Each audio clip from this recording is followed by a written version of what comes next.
આપનો કિરણ કુમાર અને સ્વાગત છે તમારા બધાનું મારા એક નવા વિડીયોની અંદર। તો મિત્રો આજે આપણે આવી ગયા છે વડોદરાના સેવાસી ગામ। સેવાસી ગામની વાત કરું તો સેવાસી ગામની અંદર એક ઐતિહાસિક પૌરાણિક એક બહુ જૂની એક વાવ છે જેને સેવાસીની વાવ કહેવામાં આવે છે અને જેનું બીજું નામ છે વિદ્યાધર વાવ।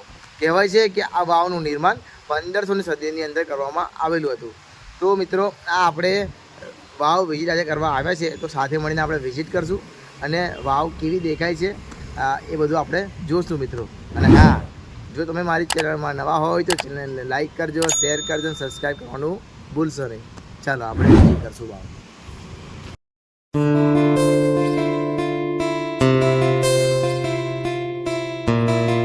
મિત્રો આ સામે તમે જોઈ શકો છો એ છે સેવાસી ગામનો બસ ડેપો।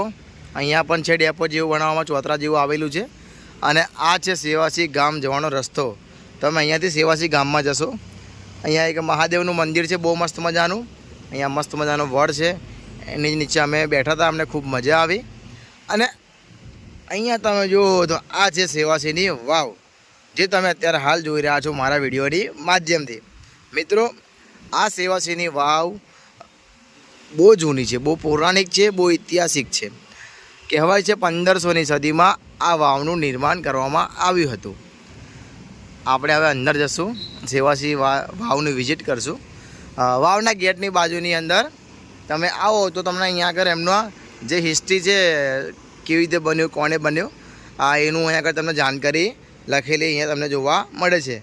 અને સેવાસીની વાવને બીજી એક વિદ્યાધર વાવ પણ કહેવામાં આવે છે જે હાલ તમે જોઈ શકો છો, આની અંદર લખેલું છે મિત્રો। ત્યાર પછી આપણે અંદર આવીએ છીએ વાવની મુલાકાત કરવા માટે। તો અંદરનો નજારો તમને કંઈ આવો જોવા મળે છે, જેમ કે એન્ટ્રીની અંદર તમને અહીંયા ખોડિયાર માતાજીનો ફોટો જોવા મળે છે। મસ્ત મજાનું આ શું કહે કોતરકામથી બનાવેલું આ મંદિર ટાઈપ છે અને એની અંદર માતાજીનો ફોટો પણ તમને જોવા મળે છે। અને એની સામે અહીંયા એક બીજું પણ સેમ એવું જ છે અને એમાં પણ મસ્ત મજાનું માતાજીનો ફોટો રાખવામાં આવ્યો છે। અહીંયા બધા નારિયેળ અગરબત્તી કરે છે। અને બીજી ખાસ સૂચના એ છે કે અહીંયા ચપ્પલ પહેરીને અંદર એલાઉડ નથી। હવે આપણે વાવની વિઝિટ કરશું।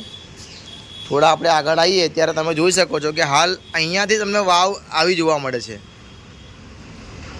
આ 7 કે 8 માળની વાવ છે। સામે જે દેખાઈ રહ્યું છે એ મોટો વાવ છે। કહેવાય છે કે જે તે સમયમાં આજથી 1-2 પેઢી પહેલાં ગામના લોકો આ વાવની અંદરથી મતલબ પાણી પીતા હતા। એ ટાઈમ પર પાણી આપણે ઘરે નરે નહોતું આવતું, એટલે એ લોકો તળાવ છે, વાવ છે જે ઉપયોગ કરતા, એટલે આનો ઉપયોગ આપણે પાણી પીવા માટે કરતા। જે સામે તમે જોઈ રહ્યો છો ઘૂંઘટ જેવું દેખાઈ રહ્યું છે, આ છે વાવ। આ વાવ આપણે નીચે જશું, હવે અંદરની મુલાકાત લેશું, અંદર કેવો નજારો છે, અંદર શું શું જોવાલાયક છે અને તમે આવો છો તો તમને શું જોવા મળે અહીંયા એની કોતરકામની, તો વિડીયોમાં બન્યા રહે। સેવાસીની વાવ આપણે ગેટની અંદર આવ્યા પછી આ પગથિયા છે, 15 થી 20 પગથિયા છે। એના પછી પાછળનો નજારો તમને કંઈ આવો જોવા મળે છે, આજે તમે જોઈ રહ્યા છો જે પહેલો ગેટ આપણે જે એન્ટ્રી કરીએ ને એ ગેટ છે। એના પછી આપણે જે અંદર આવીશું ને આપણે તો અંદર કઈ નજારો તમને આવો જોવા મળે છે, ખૂબ અદ્ભુત છે। ટોટલી આમ કહેવાય, આમ જોઈએ ને આપણે તમે ક્યારે આવશો ને તો તમને પણ ખ્યાલ આવશે। તો આનો નજારો તમને ખૂબ અદ્ભુત લાગશે અને કહેવાય છે કે આ કોતરકામની એની એક નંબર છે। એ જે તે સમયમાં જ્યારે બની હશે ત્યારે એની કોતરકામની ખૂબ અદ્ભુત રીતે બનાવવામાં આવી છે અને ઐતિહાસિક વાવ છે, પૌરાણિક છે। એમાં કોતરકામની અંદર તમે જુઓ ને તો તમને ફૂલ જોવા મળશે, પ્રાણી તમને જોવા મળશે। અને અહીંયા પહેલાં જ ગેટ આગળ કંઈ લખેલું છે અહીંયા સંસ્કૃતમાં, હાલ તો કંઈ વંચાતું નથી, તમે જોઈ શકો છો। કોશિશ કરી છે વાંચવાની પણ કોઈ આઈડિયા આવ્યો નથી મને। અહીંયા સંસ્કૃતમાં કંઈ લખેલું છે, આઈ થિંક એનું કંઈ સન યા કુછ શું છે, શ્લોક વગેરે કંઈ લખેલું હોય એવું છે। પછી આપણે નીચે આવશું ને એટલે તમે જોશો ને તો તમને કંઈ આવો નજારો જોવા મળે છે। આવી રીતે કંઈ કામ મંદિર ટાઈપ કદાચ બનાવવામાં આવ્યું હોય એ સમયે, તો એની પણ અંદર કોતરકામની તમે જોઈ શકો છો। એની કારીગરી ખૂબ અદ્ભુત છે અને આમાં કોઈ સિમેન્ટ કે રેતી કંઈ એવું વાપરવામાં નથી આવ્યો। અને સેવાસીની વાવનો વિડીયો તો આપણે પહેલાં એક અપલોડ કર્યો હતો આપણી ચેનલમાં, પણ ફરી પણ આવ્યા છે મારા મિત્ર સાથે, તો લાવો મેં કીધું ફરી એક આપણે શૂટ કરી લઈએ। તો ફરી પણ આપણે શૂટ કરીએ છીએ. પ્લીઝ તો આનો સપોર્ટ કરજો, જેમ પહેલાં વિડીયોનો સપોર્ટ કર્યો એમ. તો આ વાવના જે બનાવટ છે એ પ્રોપરલી કોતરકામથી બનાવેલી છે. એમાં કોઈ તમે જોઈ શકો છો, આ જે બનાવટ છે એમાં કોઈ શું કહેવાય કે સિમેન્ટ, રેતી કે એવું કંઈ યુઝ કરવામાં આવ્યું નથી. અને ગામના લોકોનું કહેવું છે કે અહીંયા એ સમયે અહીં સામે જે વાવ છે એનું પાણી અહીંયા ગામના લોકો પીતા હતા એ સમયમાં.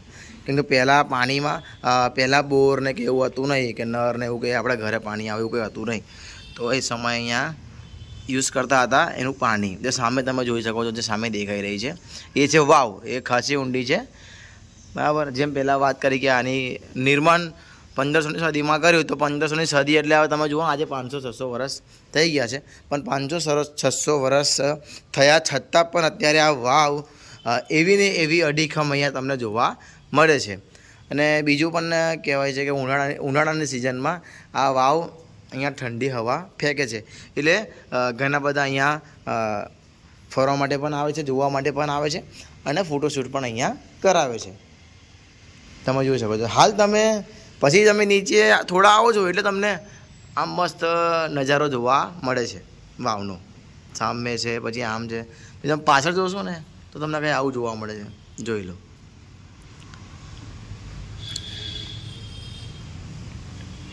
અને આ વાવનો સમાવેશ વર્લ્ડ હેરિટેજની અંદર પણ સમાવેશ કરવામાં આવ્યો છે. જોઈ લો. પછી આપણે થોડા નીચે આવીએ છીએ તો અહીંયા તમને મહાકાળી માતાજીનો ફોટો તમને જોવા મળે છે. હાલ આપણે ઠેક નીચે આવી ગયા છે. અહીંયા માતાજીના ફોટા અહીંયા લગાવેલા છે.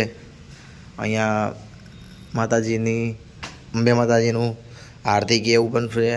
આ એક મંદિર છે જેમાં ત્રિશૂળ છે, માતાજીનું મઢ જેવું લાગે છે. અહીંયા વાહનવટી માતાજીનું તમને ફોટો જોવા મળે છે. સાથે ચામુંડા માતાજીનો ફોટો પણ છે. અને અહીંયા દીવો અખંડ છે, જે અત્યારે હાલ જો તેની સળગી રહી છે.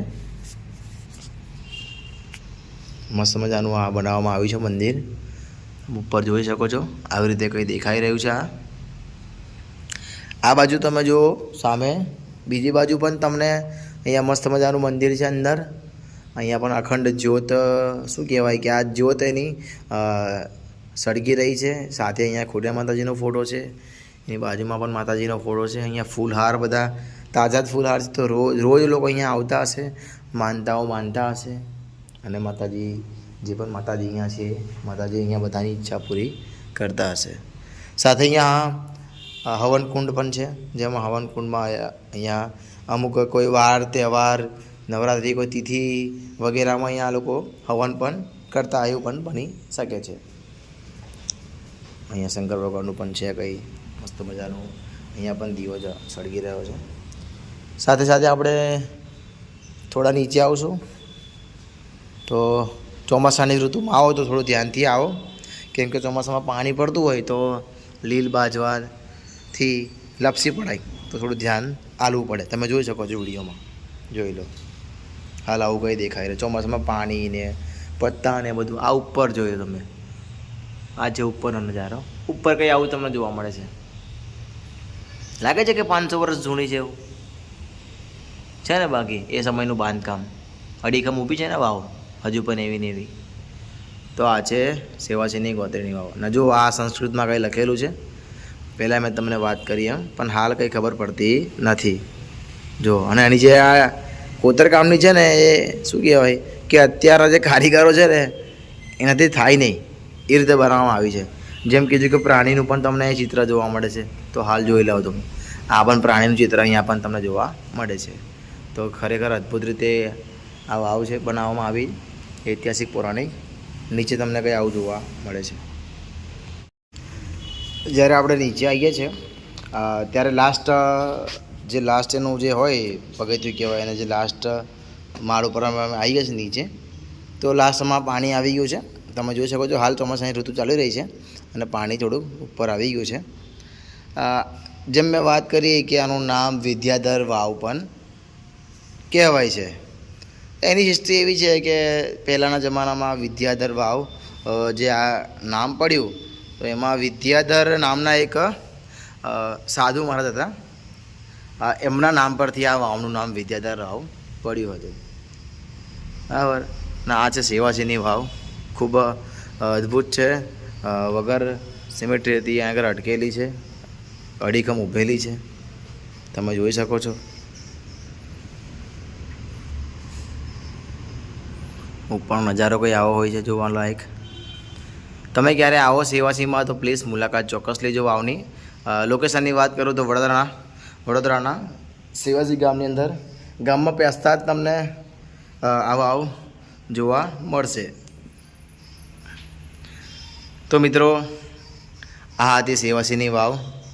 ખૂબ મસ્ત છે, ખૂબ ઐતિહાસિક છે, પૌરાણિક છે. અહીંયા આવો તો તમને કંઈ શીખવાનું મળે, કંઈ જોવાનું મળે, થોડી શાંતિ મળે, બેસવાનું મળે અને ખૂબ જાણવાનું પણ મળે. તો મિત્રો, આ હતી આપણે સેવાસીની વાવ.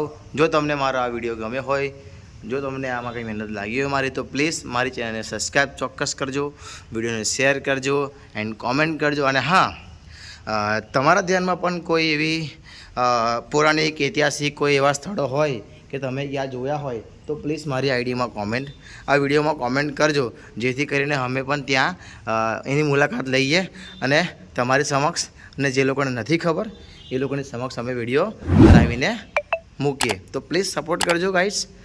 મળીએ આપણે બીજા એક વિડીયો સાથે. ત્યાં સુધી મસ્ત રહો, વ્યસ્ત રહો. જય હિન્દ, જય ભારત.